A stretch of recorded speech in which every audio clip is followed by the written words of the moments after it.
बात करते हैं रायपुर की। रायपुर में पूर्व सीएम रमन सिंह ने प्रेस कॉन्फ्रेंस कर खाद की कमी को लेकर बघेल सरकार पर फिर हमला बोला। रमन सिंह के मुताबिक कांग्रेस की सरकार ने किसानों को छलने का काम किया है, अपनी नाकामी छिपाने के लिए केंद्र को कोस रहे हैं, जानबूझकर खाद की कमी दिखाने का प्रयास किया जा रहा है। रमन सिंह ने पूछा, जो खाद केंद्र से मिली थी वो कहां गई, उसका सरकार हिसाब दे। सरकार खाद का वितरण नहीं कर पा रही है, जिसकी वजह से नकली खाद माफिया सक्रिय हो गए हैं। रमन सिंह ने वर्मी खाद लेने का किसानों पर दबाव बनाने का आरोप लगाते हुए कहा, शर्म की बात है, किसानों से 2 रुपए में गोबर लेकर अब उन्हें 10 रुपए में वर्मी खाद खरीदने के लिए मजबूर किया जा रहा है।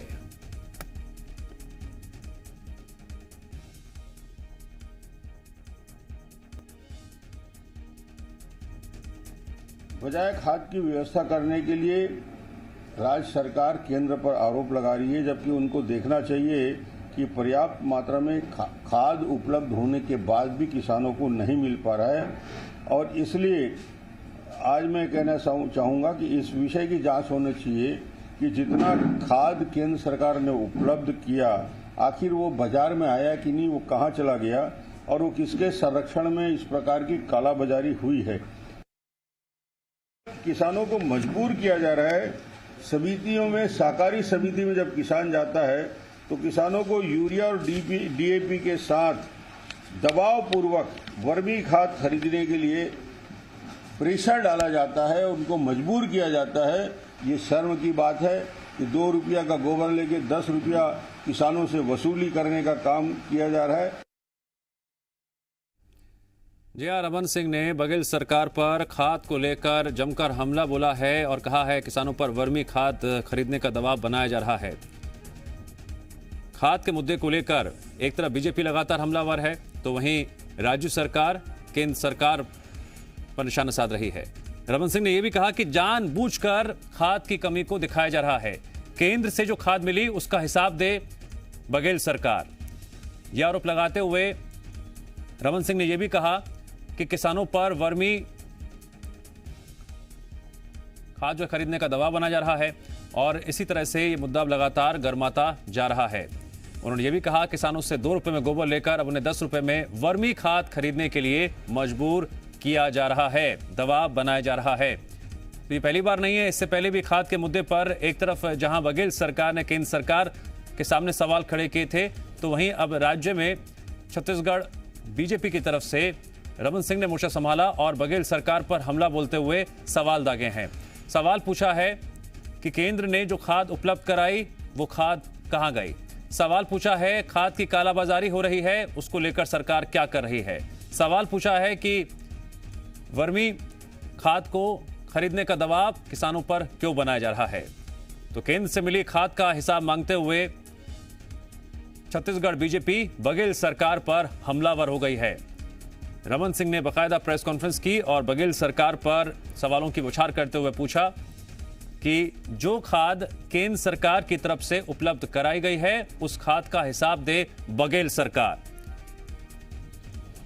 अब देखना बेहद अहम होगा इस पूरे मामले को लेकर कांग्रेस की तरफ से क्या जवाब सामने आता है, क्योंकि इस मुद्दे पर दोनों ही तरफ से जमकर बयानबाजी भी हो रही है। किसानों की बात करें, किसानों पर भारी दबाव है। जी मीडिया संवाददाता सत्यप्रकाश जुड़ गए हमारे साथ इस खबर पर और अधिक जानकारी के लिए। सत्यप्रकाश, खाद पर एक बार फिर तकरार और रमन सिंह के सवाल।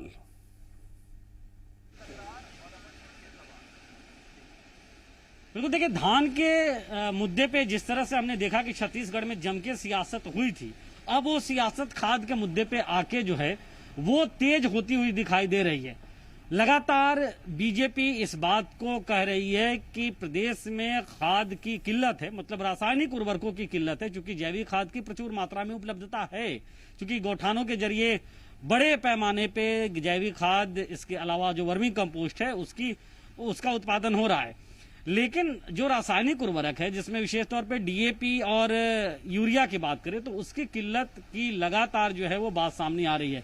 एक तो विपक्ष के नाते बीजेपी आरोप भी लगा रही है और दूसरी कई जिलों से ऐसी खबरें भी सामने निकल के आ रही है। हालांकि सरकार के ये तर्क जरूर हैं कि केंद्र सरकार की ओर से जून के महीने में जितनी यूरिया की सप्लाई की जानी चाहिए, जितनी डीएपी की सप्लाई की जानी चाहिए, वो नहीं की गई और इसलिए ऐसी स्थिति आ रही है। और जुलाई में अतिरिक्त रासायनिक उर्वरक की मांग भी प्रधानमंत्री को पत्र लिखकर सरकार की ओर से की गई है। लेकिन आज रमन सिंह जो पूर्व सीएम है, उन्होंने प्रेस कॉन्फ्रेंस किया, तो प्रेस कॉन्फ्रेंस में उन्होंने कई सारे आंकड़े रखे सामने। उन आंकड़ों के जरिए उन्होंने ये बताने की कोशिश की कि अभी सरकार के स्टॉक में पर्याप्त मात्रा में यूरिया भी उपलब्ध है और डीएपी उपलब्ध है, लेकिन बावजूद इसके सरकार पे आरोप लगाते उन्होंने कहा कि कृत्रिम तरीके से इसकी कमी को प्रदर्शित किया जा रहा है। क्या किसी तरह से कालाबाजारी करने वाले सक्रिय हैं, उन पे क्या कार्रवाई नहीं हो रही है और क्या इसकी सरकार विस्तृत जांच कराएगी, ये भी सवाल उन्होंने सरकार से पूछा है। तो कुल मिलाकर अगर हम कहें तो प्रदेश में डीएपी और यूरिया जो रासायनिक उर्वरक है, इसकी कमी से जरूर प्रदेश के किसान जूझ रहे हैं, लेकिन सियासत अपनी जगह एक दूसरे पे आरोप प्रत्यारोप में लगी हुई है। लेकिन सत्यप्रकाश, इसी मुद्दे को लेकर भी रमन सिंह ने सवाल खड़े किए, कीमत बताते हुए कि एक तरफ किसानों से 2 रुपए में गोबर लिया जा रहा है और 10 रुपए में वर्मी खाद खरीदने के लिए उन्हें मजबूर किया जा रहा है। देखिए, ये लगातार जो है वो इस बात की शिकायतें बीजेपी पार्टी स्तर पे प्रदेश भर से मिल रही थी, ऐसा बीजेपी के नेताओं का कहना है। आज जब प्रेस कॉन्फ्रेंस किया पूर्व सीएम डॉक्टर रमन सिंह ने, तो उन्होंने इस बात को प्रमुखता से सामने लाने की कोशिश की, या एक बड़ा आरोप हम ये कह सकते हैं कि प्रदेश सरकार पे लगाया कि जबरदस्ती 2 रुपए किलो जो गोबर की खरीदी की जा रही है, उससे जो वर्मी कंपोस्ट तैयार हो रहा है, उसे 10 रुपए किलो किसानों को लेने का दबाव बनाया जा रहा है। तो एक बड़ा आरोप उन्होंने सरकार पे लगाया है। हालांकि कांग्रेस की इस पे क्या प्रतिक्रिया आती है, सरकार क्या प्रतिक्रिया देती है, देखने वाली बात होगी। लेकिन ये जरूर है कि इस तरह के जो आरोप पूर्व सीएम डॉक्टर रमन सिंह ने लगाए हैं, बेहद गंभीर आरोप है। हालांकि सरकार के अपने तर्क होंगे, सरकार इसे खारिज करेगी, कांग्रेस पार्टी इसे खारिज करेगी, लेकिन किसानों की स्थिति जो फिलहाल के वक्त में दिखाई दे रही है खाद को लेकर, कई जगहों से ऐसी स्थिति है कि वो दुविधा वाली स्थिति में है कि आखिर वो करे तो करे क्या। लेकिन ये जरूर है कि जैविक खाद हो या वर्मी कंपोस्ट हो, इसके उपयोग से खेतों की उर्वरा बढ़ी रहती है, ऐसा, और इसका उपयोग ज्यादा से ज्यादा करे। ये सीएम भूपेश बघेल ने भी पिछले दिनों इस बात की अपील प्रदेश की जनता से की और ऐसा वैज्ञानिक भी मानते हैं। लेकिन रासायनिक खादों के इस्तेमाल से पैदावार अच्छी होती है, इससे भी इनकार नहीं किया जा सकता है। तो कुल मिलाकर अगर हम कहें तो खाद की कमी कुछ जगहों से आ रही है, ऐसी खबरें सामने निकल के आ रही है, और इस बीच विपक्ष सरकार पे हमलावर है इसे लेकर। लेकिन सरकार तर्क दे रही है कि केंद्र ने कम सप्लाई किया, इसलिए ऐसी किल्लतें जहां आ भी रही है उस वजह से आ रही है।